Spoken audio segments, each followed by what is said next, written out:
자, 5강 모의고사에 대한 내용 핵심 정리 같이 한번 해보도록 하겠습니다. 오늘 교과교육학에서는 기평 1번에서 교재 편찬, 선택의 원칙, 그 중에서도 이제 취외식 그리고实用性부분에 대해서 봤는데요.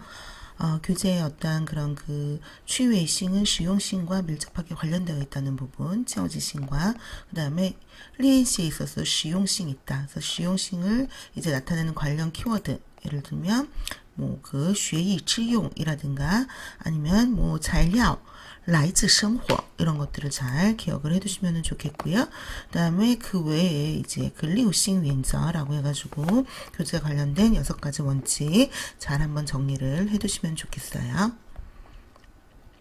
그 다음에 이제 교재 체제에 따른 그런 분류에서 우리가综合性, 分科性 그리고单可制, 单元制, 直线式, 螺旋式 그래서 이것을 나누는 그 분류 기준 잘 기억을 해두시고요.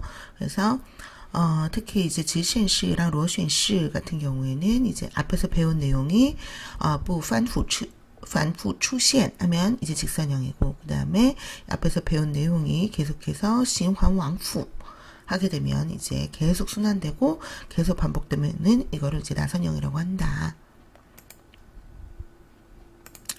그래서 이러한 그 체제에 대해서 우리가 다시 한번 정리를 할 필요가 있다. 그래서 종합형은 이제 복수의 언어 기능, 언어 지식 이런 것들 융합된 형태고, 그 다음에 이제 분과형 같은 경우에는 이제 하나의 전문적인 기능, 하나의 전문적인 지식 이런 것들을 다루는 것이고요. 다음에 이제 단과제, 단원제, 한 과 자체가 그냥 하나의 단원이냐 아니면 한 단원 내에 여러 개의 그 단과가 있느냐. 그리고 동일 언어 자료의 중복 출현 여부로 직선형과 나선형을 판단할 수 있다라는 거. 그 다음에 중국 어학개론 같은 경우에는 우리가 기평 3번에서 음절 분석표의 이해를 해봤는데요.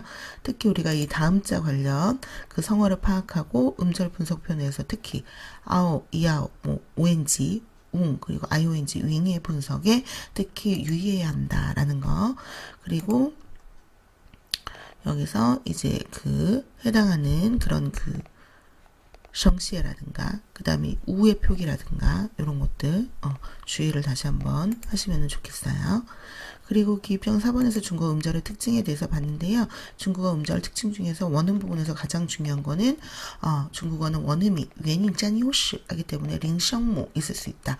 그리고 필수 불가결 요소는 뭐냐? 윈,fu和 声调였다. 그리고 부인 방면은 이제 没有fu辅音 하고 이제 부인은 거의 出现在音节的开头部分也可以出现在音节的末尾部分. 근데末尾 부분에 나타날 수 있는 거는 밖에 없다. 해가지고 이제 오늘 눈여겨봤던 부분 중에서 중요했던 거는 이 여러 개의 탄사 중에서 이제 이런 보음만으로 구성된, 즉 영성모의 예외이자 그 다음에 이제 복자음으로 구성된 일부 탄사가 있다. 이 4개 잘 기억을 해두시고, 그 다음에 서술형 9번에서 성운 결합 규칙의 이해, 이건 굉장히 중요한 문제입니다. 그래서 학고, 특히 찰고를 중심으로 해서 결합 조건을 이해하는 거 중요하고요. 그래서 설면 중음을 다시 너트와 너러로 나눠서 설면 전음 지치 씨와 서로의 그 결합 조건이 어떻게 되는지를 비교하는 거. 특히 한어병음의 표기상 그러니까 똑같은데 실제 발음이 다르게 나는 거, 이런 것들. 그래서 영성모, 우와 또 이제 위 비교를 할 필요가 있겠고요. 그 다음에 정시에 생략 쓰기, 이 규칙도 이해를 해야 한다. 그리고 이제 이 표를 통해서 이 결합 조건 확실하게 챙겨두도록 하시고요. 한어병음 방안의 이제 병사 규칙, 제일 중요한 게 거인, 정시, 그리고 거인더 이제 两个条件, 2个规则 해가지고 우리가 이제 거인字母 쓰는 거, 거인符号 쓰는 거, 그다음에 정시에도 윈符的 정시랑 위상 2点的 정시, 그리고 한어병음 방안의 복수 표기 2의 이제 젠비아 5의 젠비아 이거의 이제 조건 잘 기억을 해두셔야 되겠죠. 그래서 이런 격음보를 쓰게 되는 양대 이제 조건, 영성모일 때, 그쵸? 어떤 음절로 시작하는지에 따라, 그리고 대체하느냐, 추가하느냐. 그리고 격음부호도 어떤 음절 앞에 시작을 하느냐, 그 다음에 성시 같은 경우에도 어떤 음복이 사라지는지, 그리고 음복이 성시될 때와 그렇지 않을 때 성조 표기 위치 이런 거 주의하시고, 위상 리앙대는 상리학하는 조건, 이것도 잘 기억을 해두시고요. 그 다음에 2의 젠비아오가 나타나는 이 조건, 5의 젠비아오가 나타나는 이 조건, 그래서 이것도 잘 한번 챙겨두시면 좋겠어요. 그 다음에 이제 중국 문법에서 정도부사 용법 살펴봤었죠. 그래서 유형별, 항목별 그런 그 오류 수정 포인트를 잘 파악을 해야 된다. 그래서 형용사 할 때 이제 오류 유형별로 어떤 게 나타나고, 동사 할 때 어떤 게 나타나고, 다음에 이제 정도를 나타내는 표현은 연용될 수 없다. 다음에 정도 부사 간의 용법 비교, 그래서 짠, 타이, 헌에 대한 비교, 구조적인 비교, 그 다음에 의미적인 비교, 주관, 객관, 긍정, 부정, 뭐 이런 것들.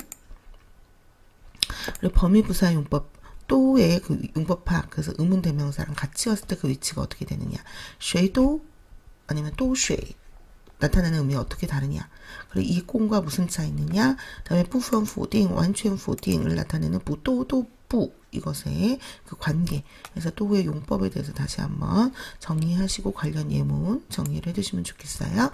그 다음에 상용 부사의 그 용법 해가지고 우리가 이제 어순 관련 오류라든가, 그쵸? 그 다음에 지구 자이 짜이 하이 이런 것들, 그리고 동태조사 관련해서 정짜이 정진 어떤 동태조사와 따페이 하느냐라는 거. 그래서 찌우도 어기부사일 때, 범위부사일 때, 자이도 수량사의 앞에 있을 때, 뒤에 있을 때, 짜이도 하고 하이는 능언동사의 앞이냐 뒤냐, 정자에는 너랑 결합하냐 러랑 결합하냐, 정진도 꾸어랑 결합하는가 러와 결합하는가, 이런 것들 유의를 해두시고요. 그 다음에 이왕이면 의미가 같은 근위부사 있죠. 그래서 부정문에만 사용이 가능한 두 개의 부사 살펴봤었죠. 종라이와 그 와우완 이런 것들 부정형식에만 사용 가능하다.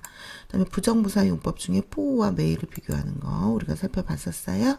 그래서 어떤 경우에 뽀를 쓰고 어떤 경우에 메이를 쓰는지를 각각 동사랑 형용사로 나누어서 구분했던 거 잘 기억을 해두시고, 그 다음에 고대문학에서 변려문에 대한 이해에서 변려문 관련 평론 문장들, 문심조룡, 그 다음에 사령문전에 나왔던 이런 문장들을 좀 잘 기억을 해두시고, 그 다음에 변려문의 문체상에 있어서의 특징을 句式, 声律, 修辞 부분으로 나누어가지고 각각 어떤 특징이 있는지 키워드 잘 챙겨두시면 좋겠고, 그 다음에 위진남북조 시대 때 소설의 태동, 지계소설, 지인소설, 이제 차이점, 그 다음에 대표 작품인 민수신기와 세설 신화에 대한 어떤 그 특징, 내용, 이거 잘 챙겨두시고요. 그다음에 현대문학에서 현대시파에 대한 이해 있었죠. 그래서 현대시파가 하는 문학적 주장과 실제 평가와의 괴리가 좀 있었다. 그래서 문학적인 부분에서 스스로 주장을 하기에는 우리는 지나치게 내용이 신비롭거나 애매모호한 걸 지향한다고 하였으나 실제적으로는 이제 모호하고 몽롱하다는 평가를 받았다. 그래서 특히나 대망서의 우항은 그 중요도에 비해 아직 출제가 안 된 굉장히 중요한 시다. 그래서 꼭 기억을 해두시고, 그 외에도 이 좌익 시기를 대표하는 4개의 시파에 대해서 잘 기억을 해주세요. 그 다음에 우리가 논어파와 태백파에 대한 그 좌익시기 3문계 논장을 살펴봤는데요. 고대문학관 같은 경우에는 우리가 건한풍골 문장을, 건한풍골과 관련된 공리적 관점을 제시했었고요.